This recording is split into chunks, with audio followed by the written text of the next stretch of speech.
निश्चिंत रहिए, आपकी हंसी नहीं होगी। सभी पात्र अपने अपने अभिनय में कुशल हैं। परंतु समस्या ये है कि इन विद्वानों का परितोष न हो तो हमारी प्रयोग कुशलता का कोई अर्थ नहीं रह जाता। और वैसे भी ये जो विद्वान है ना, इनका विश्वासी हृदय स्वयं को लेकर जल्दी निश्चिंत नहीं होता। ये तो आपने सत्य कहा।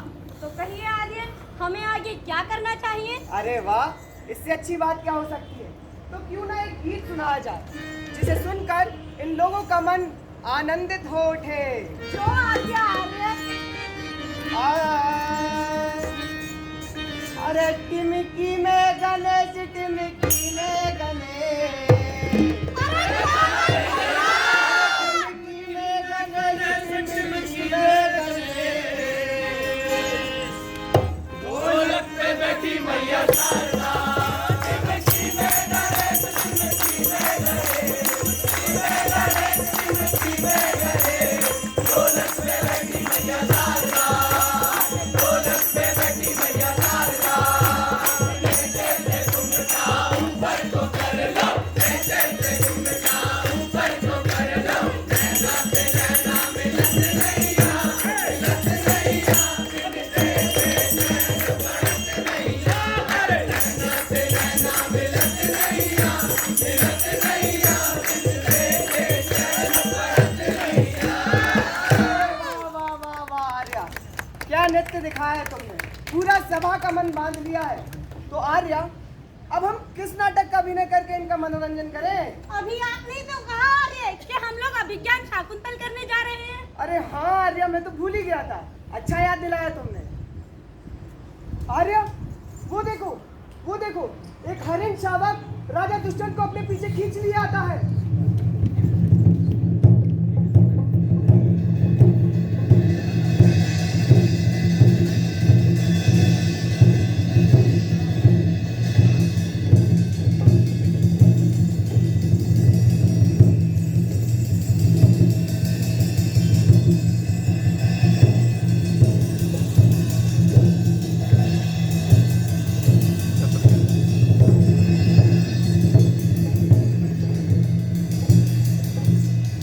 आयुष्मान, एक और काला चितकबरा हिरण और दूसरी ओर आपको देख के लगता है जैसे मृग का शिकार करके साक्षात शिव को देखा। लचकीली गर्दन बार बार मोड़ मोड़ पीछे आता रथ देख फिर सरपट भागता है।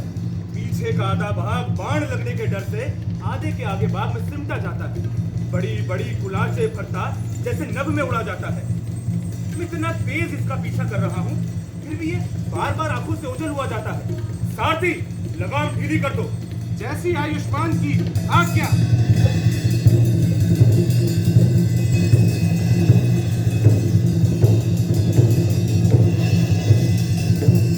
आयुष्मान, मृग काफी समीप है, यहाँ से आप उसे मार सकते हैं।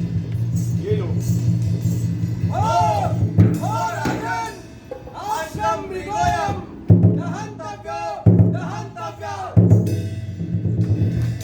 राजा, ये हरिण हमारे आश्रम का है, इसे तुम नहीं मार सकते।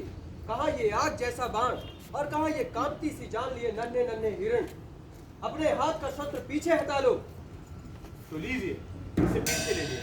पुरुवंश के आलोक को यही शोभा देता है। सर्वथा चक्रवर्ती पुत्र प्राप्त हो राजन। ब्राह्मणों की वाणी सदा मेरे हृदय में आरूढ़ रहे।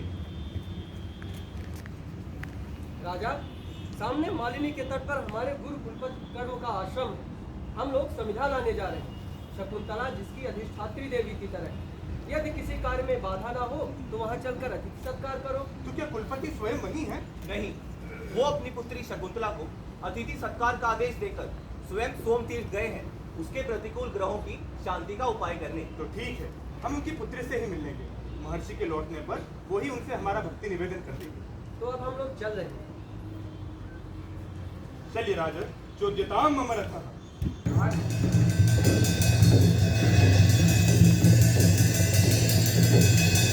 सारथी, रथ यहीं रोक लो। कहीं आश्रम वासियों के कार्य में हमारे आने से कोई बाधा न पड़े। मैं यहीं उतर जाता। आश्रम वासियों से मेरे मिलकर लौटने तक घोड़ों को अपनी पीठ गीली करने लगे। जैसी आयुष्मान की आज्ञा।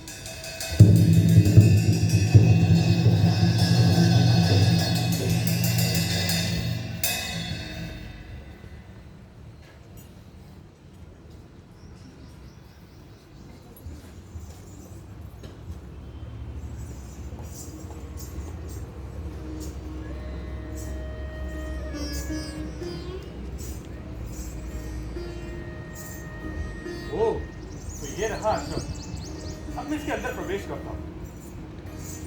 इस शांत आश्रम में प्रवेश करते ही मेरी दाई बांह लटकने लगी। यहाँ इसका क्या प्रयोजन हो सकता है? पर फिर भी मुनि के द्वार तो कहीं से भी खुल सकते हैं। चलो सखी, इस ओर चलो। ये तापस कन्याएं अपने आकार के अनुरूप खड़े लिए नन्हे नन्हे पौधों को सींचते हुए इधर ही आ रही है। सचमुच कितनी सुंदर है ये। मैं यही छांव में रुककर इनकी प्रतीक्षा करता हूँ।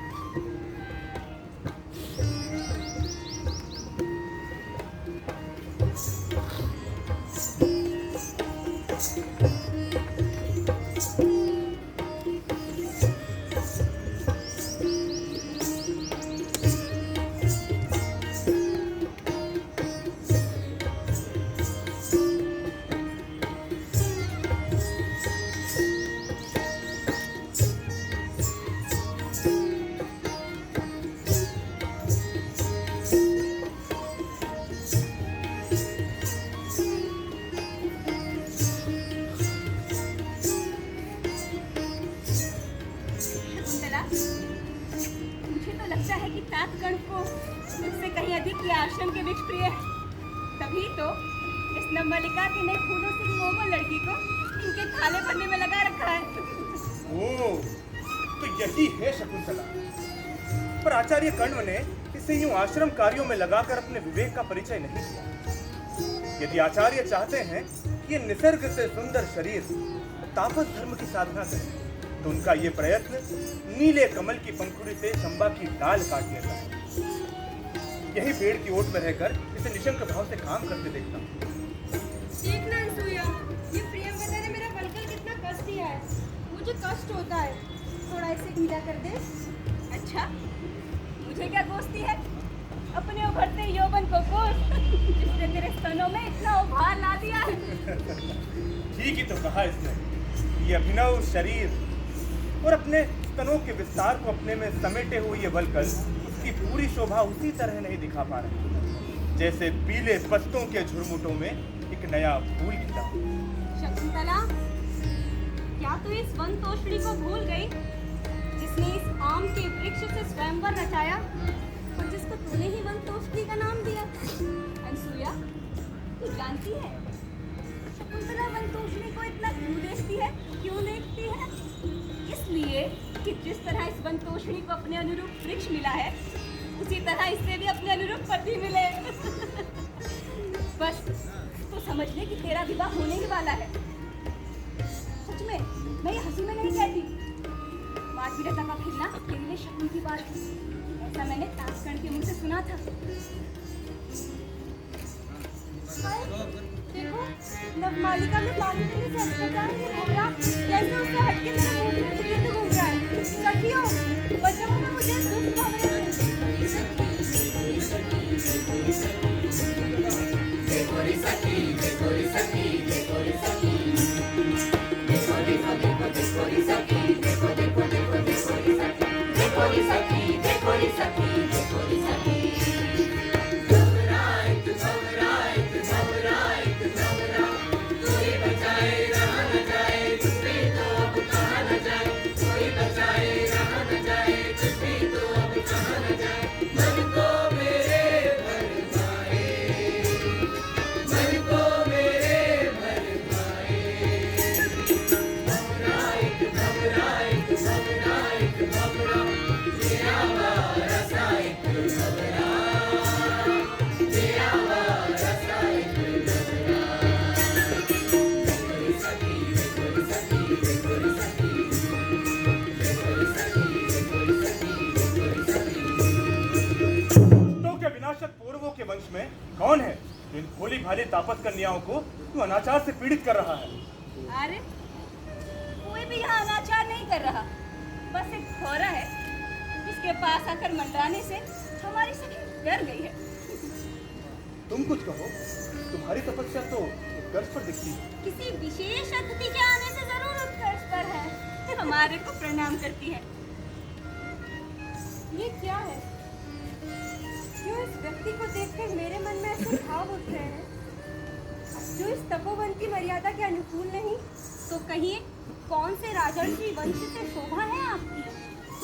व्याकुल मत हो हृदय, तू जो सोच रहा था वंशूया ने पूछ लिया है।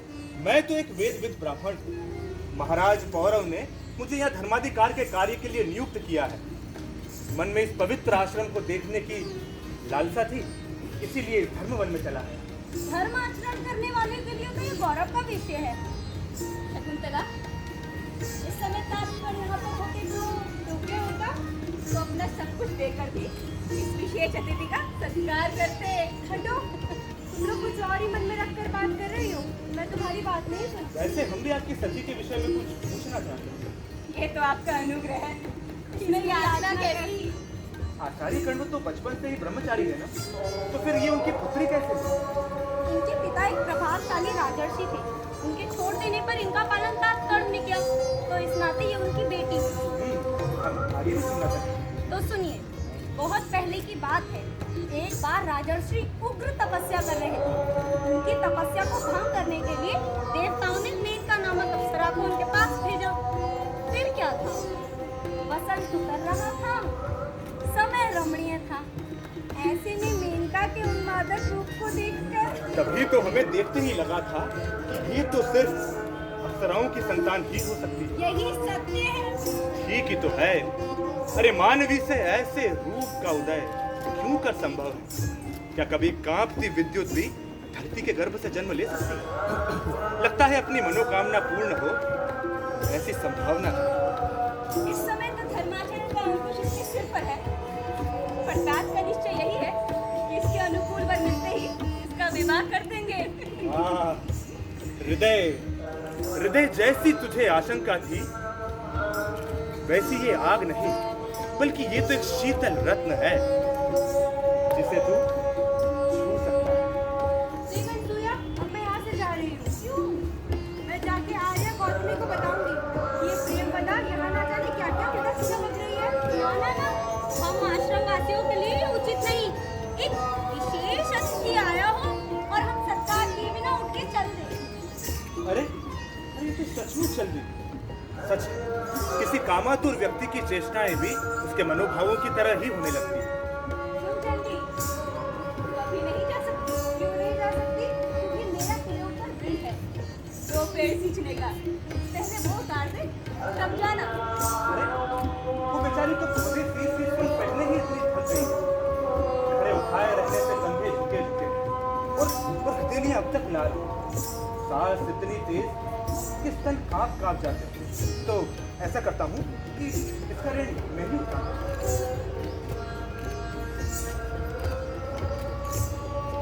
ना, आप कुछ और न सोचें। ये मुझे महाराज से भेंट में मिली थी। तब तो आपको इसे अपनी उंगली से अलग नहीं करना चाहिए। इसका ऋण आपके शब्दों से ही उतर गया। देख शकुंतला, अब तो आर्य ने, राजर्षि ने तुझे ऋण मुक्त कर दिया। अब तू यहाँ से जा सकती है। मैं क्यों जाऊँ? मैं तेरे अधीन हूँ क्या? जब मेरा मन होगा तब जाऊँगी। जैसा कि मैं इसके मन में सोच रहा हूँ, वैसा ही क्या ये भी अपने मन में मेरे लिए सोच रही होगी? मुझे लगता है मेरी मनोकामनाएं निराधार नहीं।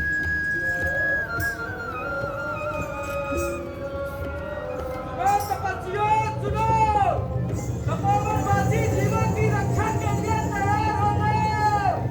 राजा दुष्यंत शिकार करते हुए यहाँ तक पहुँचा है। ये तो बहुत बुरा हुआ।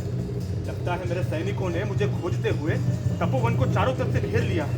सुनो तपस्वियों सुनो, पूरे मनुष्यों को व्याकुल करते हुए खाती सी ओर चढ़ा रहा है।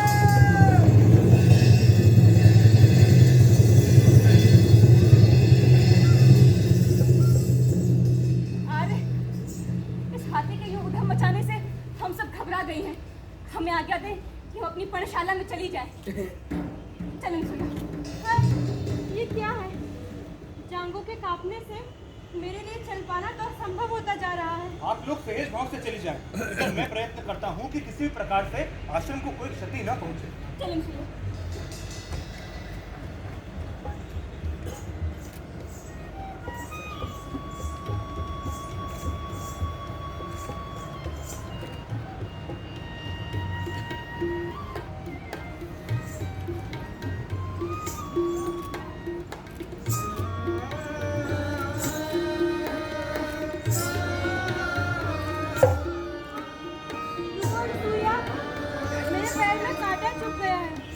यहाँ बलकल में पेड़ की शाखा में अटक गया।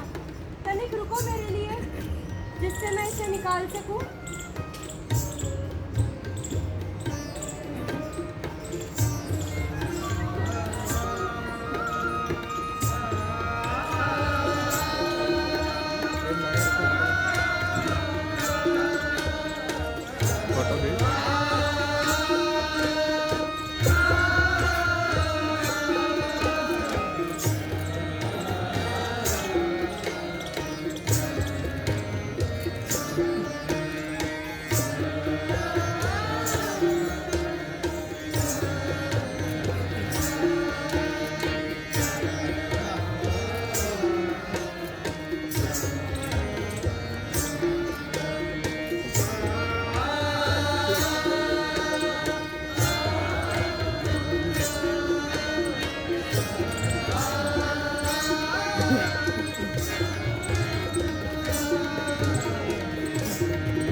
चले जाना चाहिए, पर शकुंतला को देखने के क्षण से ही मेरे मन में नगर को लौट जाने की चाह नहीं रही।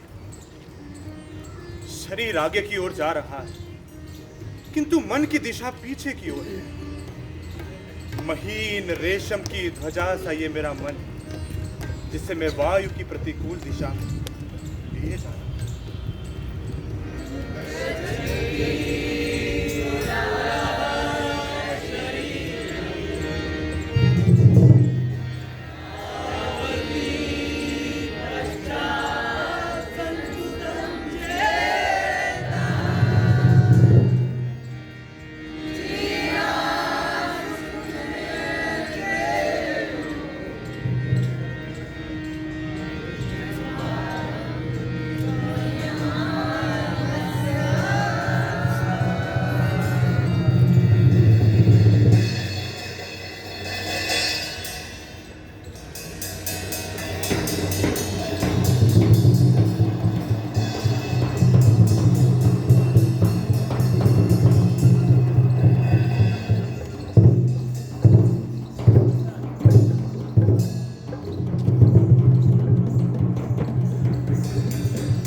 क्यों शकुंतला, कमलिनी के पत्ते की हवा से कुछ सुख मिल रहा है तुझे?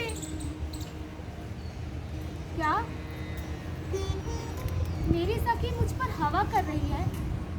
कितनी अस्वस्थ है बेचारी। क्या धूप खा जाने से ऐसा हुआ है? क्या इसकी भी मेरी तरह स्थिति? लगता है अनुसुईया कि जब से शकुंतला ने उस राजर्षि को पहली बार देखा है, तब से इसका मन व्याकुल है। मुझे भी यही आभास होता है। तो किसी से क्यों न पूछ लूं? हाँ शकुंतला, तुझसे कुछ पूछना है। लगता है तू शरीर में बहुत ताप अनुभव कर रही है।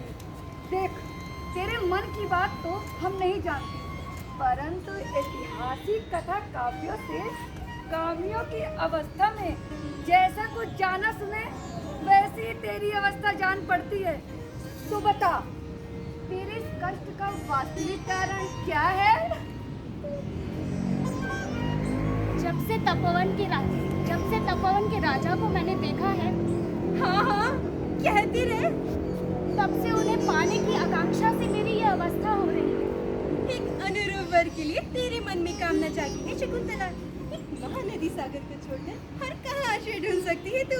जो सुनना चाहा था वही सुनने को मिला।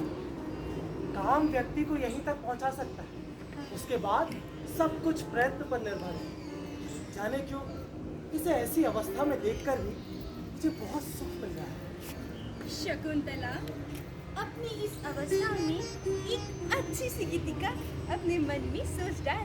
सोचती हूँ, परंतु हृदय बहुत कांपता है। कहीं वो मेरा तिरस्कार कर दे तो? धीरू, तेरे समागम से उत्कंठित वह व्यक्ति प्रणय के लिए उत्सुक यहीं खड़ा है। रत्न पारखी को नहीं खोजता, पारखी ही रत्न की खोज में जाता है। सुनो, एक गीतिका मैंने सोची है, परंतु लिखने के लिए सामग्री तो यहाँ है ही नहीं। ये है ना शकुंतला, कमलिनी का पत्ता, तोते के पेट की तरह कोमल है। इसे अपने नखों से एक एक अक्षर बनाकर लिख डाल।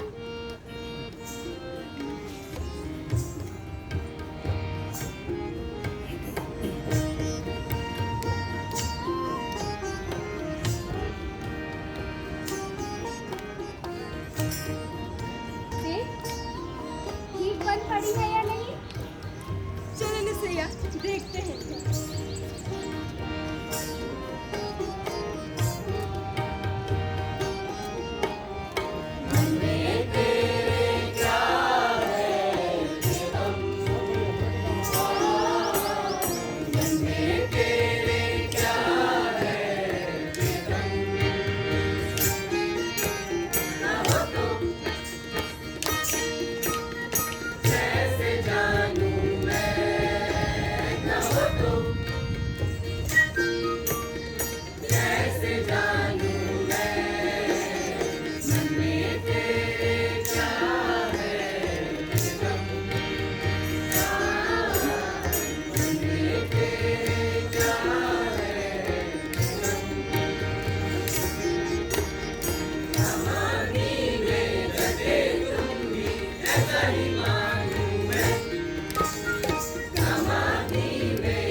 मनोरथ है आप, स्वागत है आपका। आर्य प्रणाम। अंजन सी आंखों वाली सुंदरी, अगर तुम कुछ और सोचती हो तो काम के बाणों से आहत मैं अब और भी आहत हूँ। सुना है राजाओं के बहुत बहुत प्रणय होते हैं, तो ऐसा कुछ ना हो जिससे इनके बंधुओं को बाद में इनके लिए चिंतित होना पड़े। अब और क्या कहूँ, अनेक पत्नियां होने पर भी मेरे कुल की दो ही प्रतिष्ठाएं होंगी, एक समुद्र से घिरी पृथ्वी और दूसरी तुम्हारी ये सखी। चलो, ये सुनकर तो हम निश्चिंत हुए। पतली सी जांघों वाली सुंदरी अपने अंगों से मसले फूलों के आस्तरण पर मुझे अपना मानकर थोड़ा सा स्थान दे दे और मुझे मन का संताप मिटा देने दे।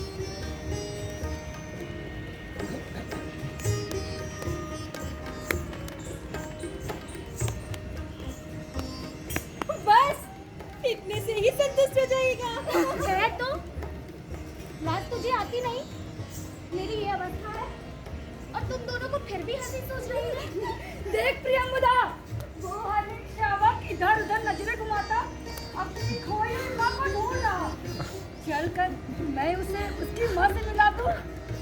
बहुत चिलचिल है ये शावक, तुझ अकेली से नहीं संभलेगा। चल, मैं भी तेरे साथ आ चलता। नहीं नहीं, मैं तुम दोनों को यहाँ से नहीं जाने दूंगी। देखी नहीं, मैं अकेली हूँ यहाँ। राजा की नौकरी में तू अकेली कैसे रह शकुंतला? अरे अरे तुम चली गई। चिंतित ना हो, उनके स्नान पर आपका ये सेवक उपस्थित है। नहीं, एक सम्मानीय व्यक्ति को ऐसे काम में लगाकर मैं अपराधिनी नहीं बनूंगी।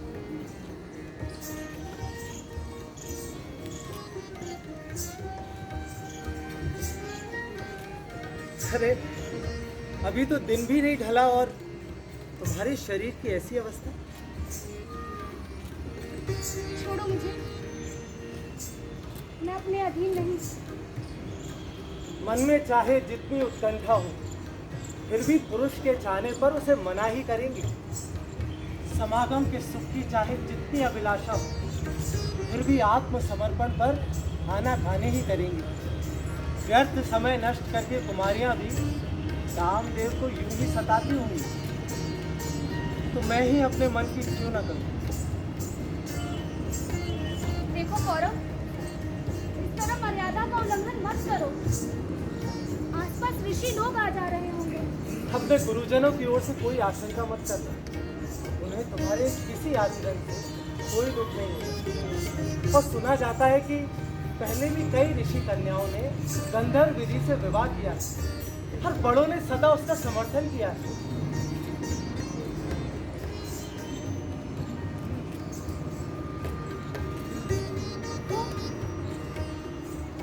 फूलों का एक पराग आंखों में पड़ गया है, जिससे मेरी आंखें फड़फड़ा रही हैं।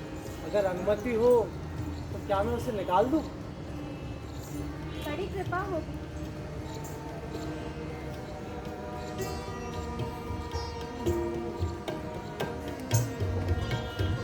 पर आपका मुझे विश्वास है।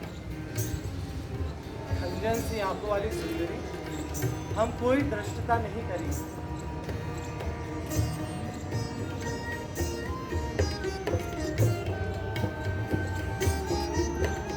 ये कोमल अधर, जिन्होंने आज तक कभी किसी तरह का दंश नहीं जाना, अब हल्के हल्के कांपकर जैसे मुझ प्यासे को रसपान की अनुमति दे रहा है।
भिक्षाम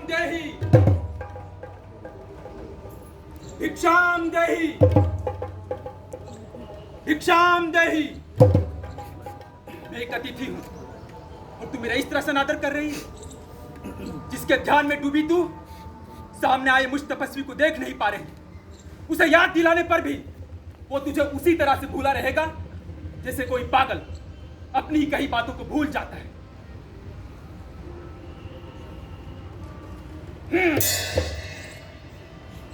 महर्षि, बस महर्षि,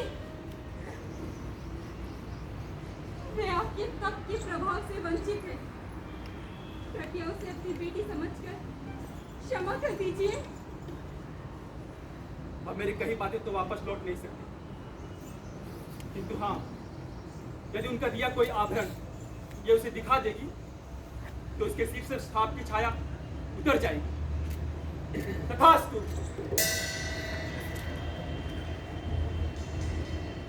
तो आश्वासन रखा जा सकता है। जाते समय उस राजर्षि ने शकुंतला को अपनी अंगूठी स्मारक के रूप में दी थी। हाँ, अपने पास शाप को उतारने का उपाय तो है। हाँ, चल तब तक इसकी देख पूजा करवा लेते हैं। आज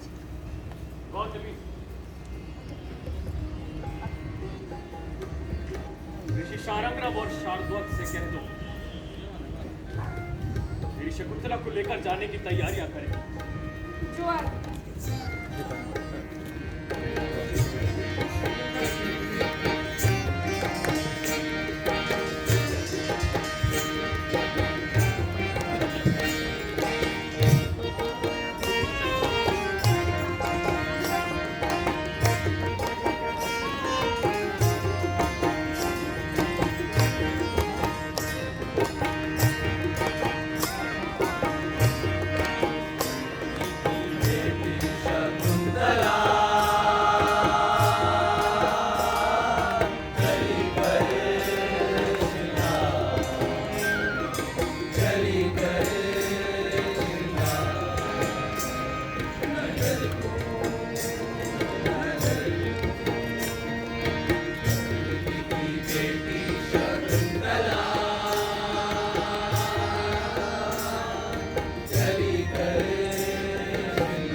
जाएगी। सोचकर ही एक अवसाद हल्के हल्के मन को छू रहा। वन जीवन बिताने पर भी आज स्नेह ने इतना विकल कर दिया है। सोचता हूं कि वो जो घर गृहस्थी में जीते, बेटी से बिछड़ने का अवसर आने पर स्नेह दुख से कितनी पीड़ा होती होगी। शकुंतला, मेरा श्रृंगार हो चुका है। देख, अगर वो राजर्षि तुझे पहचानने से इनकार कर दे तो उन्हें ही अंगूठी दिखाना, जिस पर उनका नाम अंकित है। तुम लोगों के इस संदेश से तो मेरा हृदय ही कांप गया। डर नहीं, जहाँ स्नेह होता है वहाँ तो आशंकाएं उठ ही जाती हैं। बेटी, ये तेरे पिता आनंद के आंसुओं से भरी इनकी याद जैसे तुझे गोद देना चाहते और मर्यादा का पालन कर। सुनो वनदेवों को अवसाद देने वाले वृक्षों, तुम्हें सींचे बिना जिसने कभी पानी नहीं पिया, वही शकुंतला आज पति के घर जा रही है। इसे अनुमति दो, सबके सब अनुमति दो।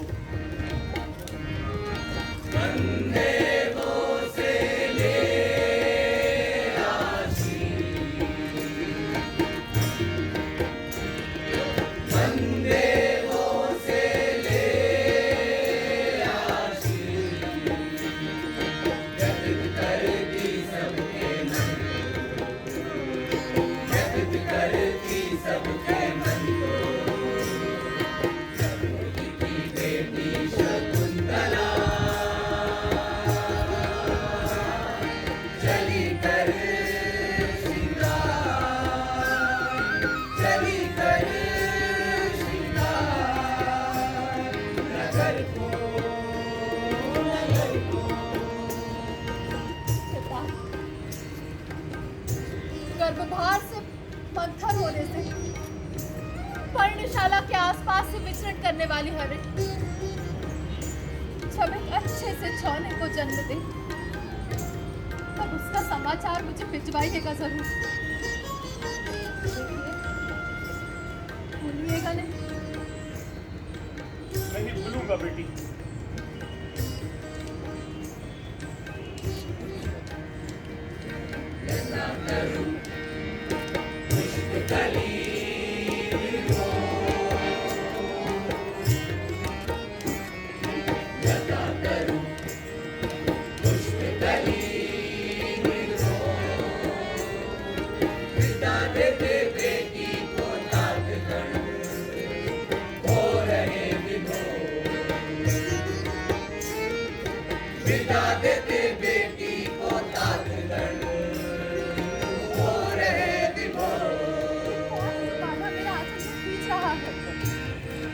हरिण शावक है बेटी,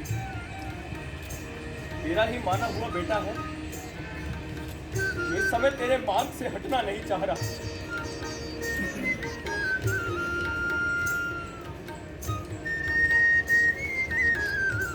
बेटे, मुझे क्यों रोक रहा? मैं तो यह आवाज सदा के लिए छोड़कर जा रही हूँ। जा, अब तू भी लौट जा।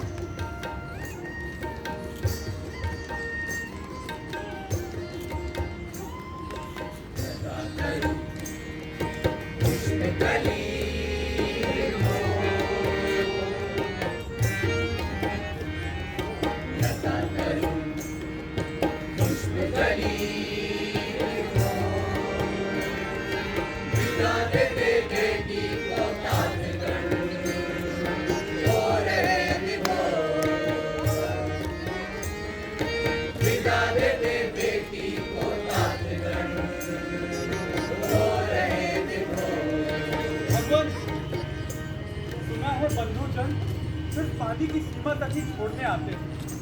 सामने नदी का तट है, अब आप सब लौट जाओ। बेटी,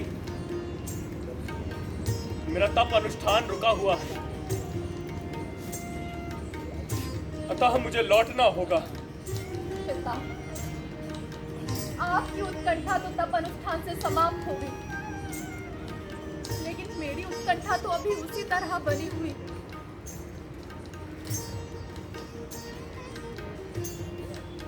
तू तो मुझे जड़ बनाए दे रही है मेरी बेटी। ढूंढने आश्रय उनसे भटके हुए हैं जो, ढूंढने आश्रय उनसे भटके हुए हैं जो, शापित विस्मृति के वन में, शापित विस्मृति के वन में। प्रकृति की बेटी शकुंतला चली कर चली कर नगर को, नगर को।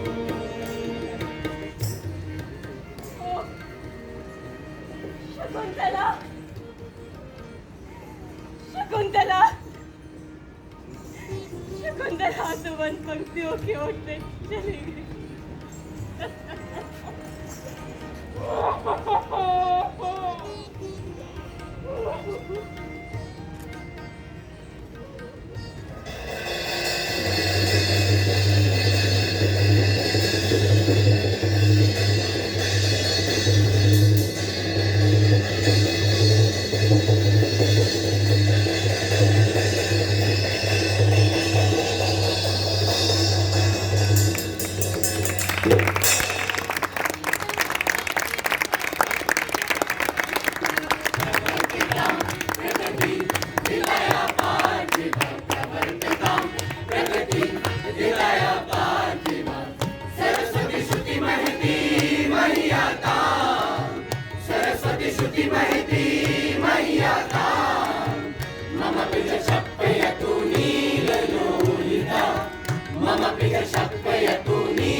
प्रेम, श्रृंगार, सौंदर्य और बिरहा का एक बहुत बढ़िया सामंजस्य हमने देखा। और हमारे बीच प्रस्तुति के निर्देशक श्री रामजी वाली जी, उनसे निवेदन करूंगा मैं मंच पे आए।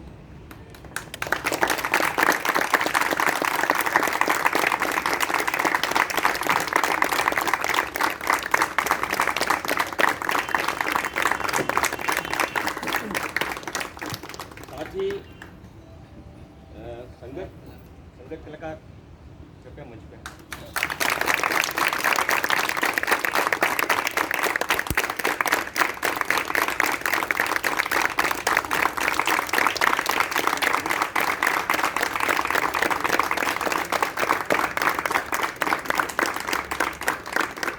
हमारे बीच संस्कृति विभाग के वरिष्ठ अधिकारी, सेवानिवृत्त अधिकारी श्री आनंद सिन्हा जी उपस्थित हैं। उनसे निवेदन है कि वे मंच पे आए।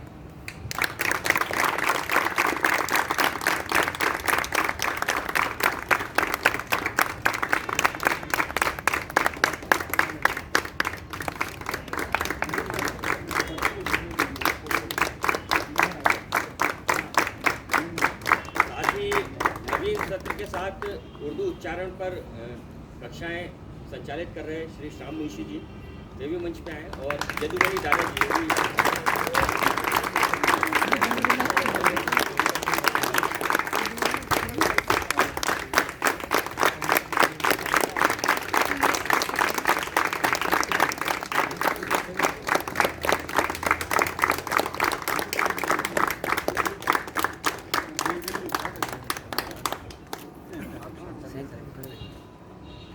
आनंद सिन्हा सर से निवेदन करेंगे कि हमारे तीनों अतिथि विशेषज्ञों को पुस्तक प्रदान कर उनका स्वागत करें।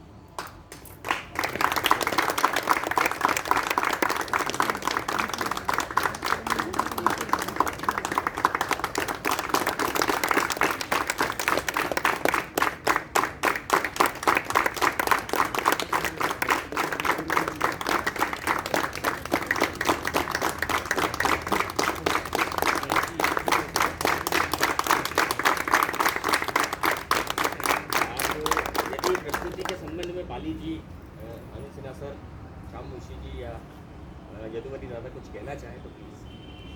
मैंने तो कह दिया जो कहना था। मैं बोलता हूँ जी प्लीज। आपने जब फरमाया अभी कि मैंने तो कह दिया जो कुछ कहना है, लेकिन आपने इतना अच्छा कहा कि उसके बाद अब कहा नहीं जाता।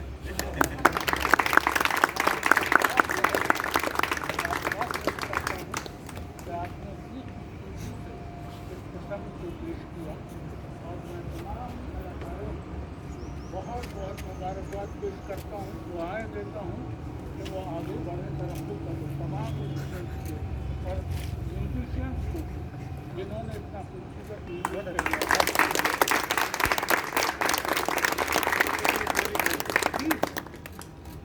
ऐसा है, मैं एक दर्शक की तरह सदा रहा हूँ। नौकरी तो मैंने कायदा अकेडमी में डायरेक्टर के पद पे समाप्त की थी, परंतु मैं आज ये मनी मन सोच रहा था, 2 बार धूप के कारण इधर उधर हुआ, मैं फोन भी आया, परंतु मुझे जो क्लासिकल इंडियन ड्रामा है उसके बारे में जो चिंता होती थी, अब राम जी पाली का काम देखकर मुझे लगा कि अब चिंता करने की जरूरत नहीं।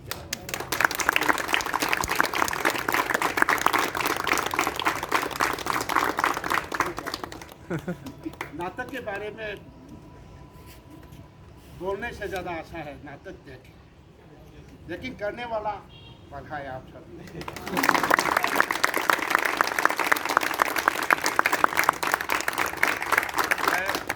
मैं धन्यवाद देना चाहूँगा। ये जो संगीत है संयोजन आप सबका था, रहीमुद्दीन सर का, इनकी सारी टीम, और लेकिन कंपोजिशन जो है आमोद भट्ट की है।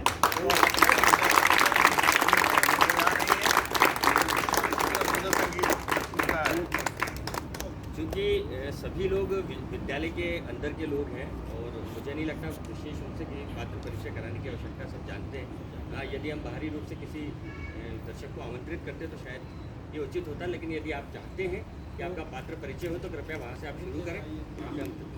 हो जाए अपना, आप किस स्थान से हैं और आपका नाम? वहीं से आप नाम अपना कहाँ के हैं? साकेत साहू, छत्तीसगढ़ रायपुर। आशीष गढ़वाल नरसिंहपुर। दास झारखंड। आयुष शर्मा भोपाल। सपना मिश्रा दिल्ली। अक्षय पाठक भोपाल। दयासागर धुर्वा उड़ीसा। शिल्पी गढ़वाल सरदार। नेहा रावत दिल्ली। ऋषभ तिवारी लखनऊ। दुष्यंत गुना से। अंतिमा सोनी खन्ना मध्य प्रदेश। हर्षित शर्मा उज्जैन मध्य प्रदेश। पूजा मालवीय भोपाल से। सुचित्रा गांगुली कानपुर। जागृति गुप्ता सीधी। राज जोधे भोपाल। शुभम गौतम लखनऊ। अमर द्विवेदी सीधी। अमन सिंह चंडीगढ़। आयुष चतुर्वेदी उमरिया। भरत कुमार पिथौरागढ़ उत्तराखंड। पुरुषोत्तम साक्य ग्वालियर। हरिसेवा गहरवार देवरी मध्य प्रदेश। आकाश सागर।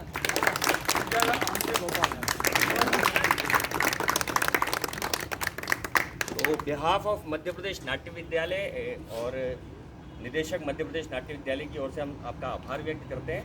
आगामी प्रस्तुति के लिए हम शीघ्र जारी, हमारी दूसरी प्रस्तुति पुराने बैच के साथ तैयार हो रही है, वो भी शीघ्र ही मंचित होगी अगले महीने, और इनका भी क्लास वर्क चल रहा है। आप सभी को शुभकामनाएं।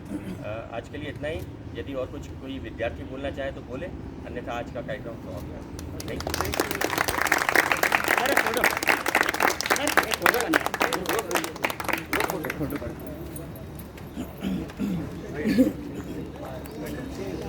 साकेत भाई